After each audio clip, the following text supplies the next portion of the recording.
আজ তোমাদের সাথে শেয়ার করব ওল ডাঁটা বা ওল কোড়ার একটি দুর্দান্ত ও লোভনীয় রেসিপি আমার মায়ের হাতের তৈরি।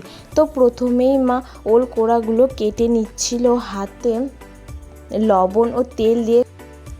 অন্যদিকে আমি চুনো মাছগুলো লবণ হলুদ মাখিয়ে কড়াইতে ভেজে নিলাম ভালোভাবে লাল লাল করে।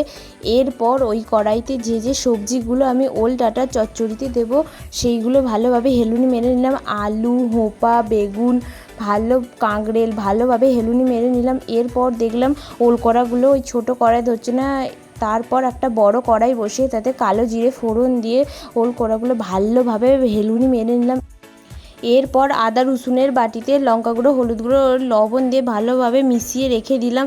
অন্যদিকে কড়াইতে তেল দিয়ে পেঁয়াজটা ভাজা ভাজা হয়ে এলে হেলুনি মেরে রাখা সবজিগুলো দিয়ে ভালোভাবে এক দুবার নাড়িয়ে চাড়িয়ে নিয়ে আদা রসুনের পেস্টটা দিয়ে মশলা ধোয়া জলটা দিয়ে দিলাম এবং যতটা জল লাগবে সেই পরিমাণ জল দিয়ে দিলাম।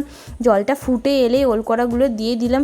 যেহেতু কাঁচা জল ব্যবহার করা যাবে না, তো একেবারেই মা জল দিয়ে দিয়েছিল। এরপর আর কি জলটা আস্তে আস্তে কমে এলে ওল কড়াগুলোও সেদ্ধ হয়ে গেল। শেষে মাছ দিয়ে ও গরম মশলা ও স্বাদের জন্য চিনি দিয়ে ভালোভাবে আরেকটু জল ফুটিয়ে নিয়ে নামিয়ে নিলাম। ব্যাস, আমাদের তৈরি হয়ে গেল ওল ডাঁটার সুস্বাদু রেসিপি।